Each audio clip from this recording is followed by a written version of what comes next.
last 5 years in Africa has been really tough, factoring in the last 18 months.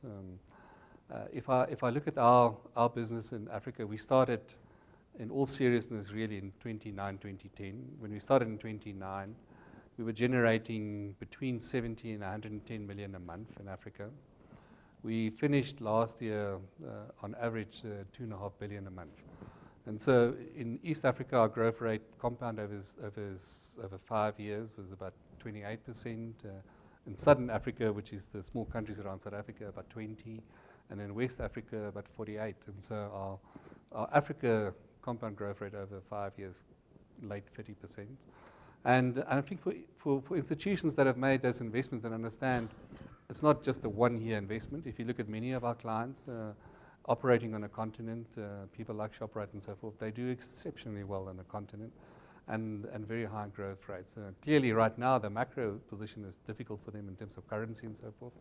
But I think for investors that is different. If I look at multinationals from Europe and the US, they've never left Africa. Many of these institutions, Heineken has been in Nigeria for maybe 100 years. Unilever has been around for 60, 80 years.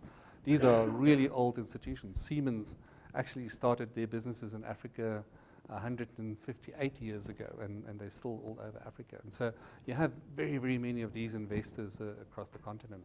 The Chinese activity is increasing, and it's increasing rapidly again. There's a new wave. Initially, they focused extensively on mining and metal transactions. The second wave was on infrastructure projects such as airports, roads, and so forth. And now more and more they are looking at doing industrialization and manufacturing.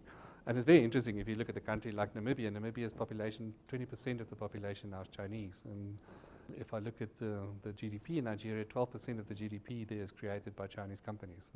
And so the level of the investment that these institutions have on a continent is disproportionate.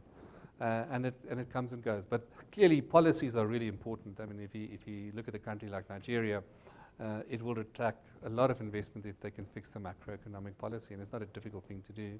But there are always very good reasons why some of these things are more tricky to deliver. And so I think for people that see a good opportunity, if the policy environment is clear and certain, and it's a good project, you will find investors to invest in that. We do see a lot of investment in agriculture, and particularly in some of the countries. I mean, Zambia, Uganda, all of these are really unique countries from an agricultural perspective, and we have a very large market share, for example, in Zambia, dealing with most unbelievable farming communities.